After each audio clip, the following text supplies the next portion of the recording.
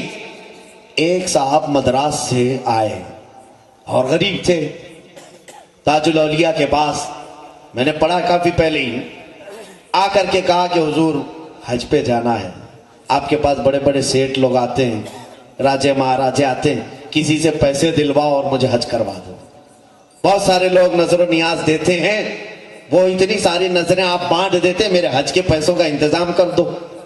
مرید دیوانے ہوتے ہیں جو حقیقت میں ہوتے ہیں، پکڑ لیا۔ بابا نے کہا ٹھیک ہے رہ جاؤ، یہیں پر رہو۔ کئی دن گزر گئے، کئی نذرانے بھی آئے، اور جب جب نذرانے آئے پورے آپ بانٹ دیں۔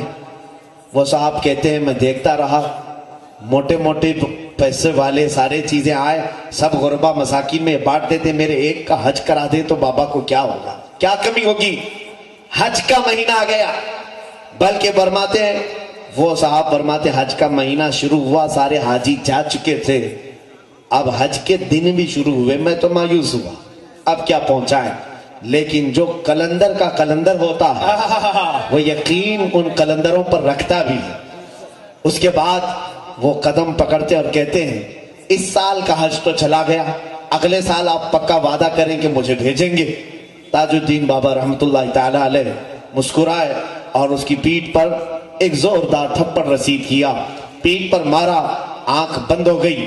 فرماتے ہیں ایک نیم کے درخت کے نیچے میں بیٹھا تھا، اچانک میں دیکھتا ہوں کہ میں عرفات کے میدان میں پہنچا ہوں، عرفات کے میدان میں پہنچا ہوں، سارے حاجی احرام میں ہیں، میں احرام کے حالت میں ہوں، حج کے ارکان میں ادا کر رہا ہوں، تلبیہ پڑھا، کنکریاں مارا، طواف کیا، اور پھر میں نے جو ارکان حج تھے پورے ادا کیا، یہاں تک کہ سارے حاجی واپس آنے لگے۔ اس میں پتہ نہیں کتنا عرصہ بیت گیا، دل بھر کر کے میں نے طواف کعبہ کیا، دل بھر کر کے زمزم پیا، ساری چیزیں کیا، اور اس کے بعد زمانہ بیتنے لگا۔ اچانک بابا تاج الدین رحمت اللہ تعالی علیہ میرے پاس آئے اور پھر سے ایک تھپڑ رسید کیا، میں اسی نیم کے درخت کے نیچے سویا ہوا ہوں۔ فرمانے لگے کب تک یہاں پڑا رہے گا، حج ہوا چل، باقی آگے آگے چل۔ اللہ اللہ، زندہ باد زندہ باد زندہ باد۔ وہ صاحب خود فرماتے ہیں میں اس راز کو نہیں سمجھ پاتا تھا، میں تو یہ سوچتا تھا کہ کوئی نذرانے والا مجھے حج کو پہنچا دے، لیکن ان اولیاء کو نہ مال کی ضرورت ہے نہ نذرانوں کی ضرورت ہے، ان کی نظر ہی اتنی کافی ہے کہ ناگپور میں بیٹھے تو خانہ کعبہ تک بھی پہنچے۔ بے شک، زندہ باد حق ہے۔ یہ تاج الورا اور وہ تاج الاولیاء، یہ تاج الاولیاء اور وہ غوث الورا، یہ اولیاء کاملین کے مقامات ہیں میرے عزیزوں۔ میں تھوڑی باتیں سلطان الاولیاء کی ذات پاک پر عرض کر کے آگے رخصت ہوتا ہوں۔ سرکار غوث العظم دستگیر رضی اللہ تعالیٰ اپنے زمانے طالب علمی کو دیکھیں، دونوں بھی شخصیتوں کے لیے ایک کامن چیز ملتی ہے۔ غوث پاک شریعت اور طریقت کے سنگم تھے، اسی طرح تاج الدین بابا رحمت اللہ تعالی علیہ شریعت اور طریقت کے سنگم تھے۔ شریعت بھی آپ کے ہاں ہے، طریقت بھی آپ کے ہاں ہے۔ اگر شریعت نہ ہوتی تو کبھی مفتی عبد الرشید رحمت اللہ تعالی علیہ کو اپنے ہاں نہیں بلاتے، نہ ان کو مسند افتاء پر بٹھاتے۔ وہ جاہل ہیں جو مشہور کرتے ہیں کہ اولیاء کا شریعت سے کوئی تعلق نہیں، وہ خود ہی جاہل ہیں۔ اولیاء کاملین تو حقیقت میں شریعت کے سمندر ہیں۔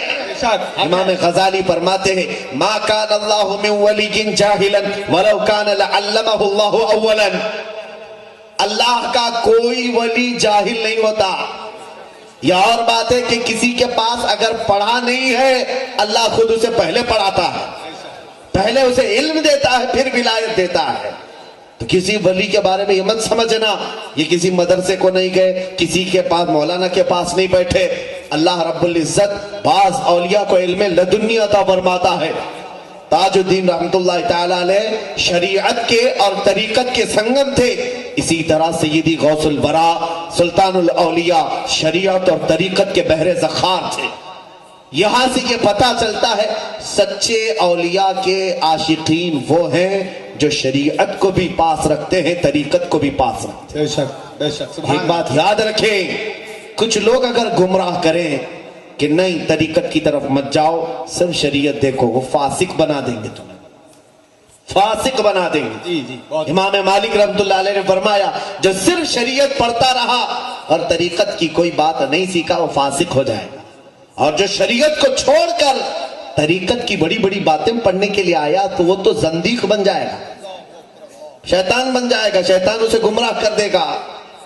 اور جو دونوں کو جمع کر دیا وہ اللہ تک پہنچ گیا، سبحان اللہ وہ رب تک پہنچ گیا، کیونکہ میرے عزیز شریعت مولانا لوگوں کی نہیں ہے، میرے آقا صلی اللہ علیہ وسلم کی، بے شک کیا رسول پاک کی ہے۔ بے شک اور اس دروازے کو چھوڑ کر رب کی معرفت کہاں سے ہوگی؟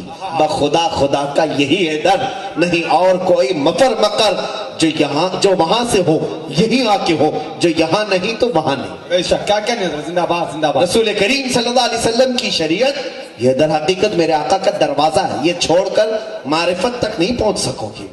خیر، غوث پاک رضی اللہ تعالیٰ عنہ خود اپنے قصیدے میں فرماتے ہیں درست العلم حتی صرت قطبا ونلت السعد من مولا الموالی، میں علم حاصل کرتا رہا، علم حاصل کرتا رہا، یہاں تک کہ میں علم حاصل کرنے کے زمانے میں ہی قطبیت کے مقام کو پہنچ گیا، سبحان اللہ سبحان اللہ قطب بن گئے۔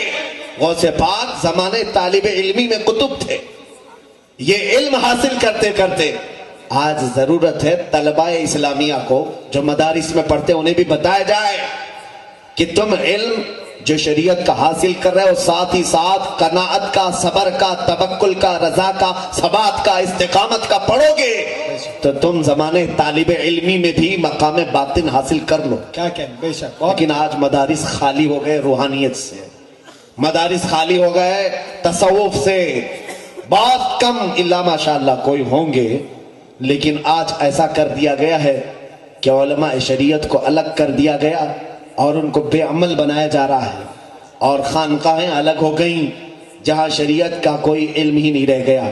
میرے عزیزوں، یہ دونوں کے جمع کرنے کی آج بھی ضرورت ہے، جیسے حضور تاج الاولیاء نے اپنے آستانے پر جمع کیا۔ کیا کہنے بہت اچھے بہت اچھے بہت وہ طریقت کے بحر سخار ہیں، بے شک وہ معرفت کا جام بھر بھر پینے نہیں پلانے والے ہیں، بے شک اس کے باوجود فقیہ اعظم ہند کو اپنے دربار میں بلا کر کے رکھا، ہائے ہائے واہ بلا کر کے رکھا بہت اچھا اور ان کو نوازتے بھی رہے۔ بے شک فقیہ اعظم ہند نے اپنی زندگی بھر افتاء کی مسند سنبھالے رہے، اور شہر ناگپور اس وقت مرکز تھا اس طور پر کہ بڑے بڑے علماء فقہ میں مفتی عبدالرشید رحمۃ اللہ علیہ سے رجوع کرتے تھے۔ آقا حضرت زندہ نعرہ تکبیر، نعرہ رسالت، فیضان تاج الاولیاء، فیضان حضور فقیہ اعظم، زندہ باد زندہ باد۔ ابھی حضرت سے میں ملاقات کیا، مفتی عبد القدیر خان صاحب سے پہلی ملاقات میں نے کہا کہ آپ کے والد اور آپ کے باپ کی کتاب پڑھے بغیر آج یہاں کوئی مولانا بھی نہیں بنتا،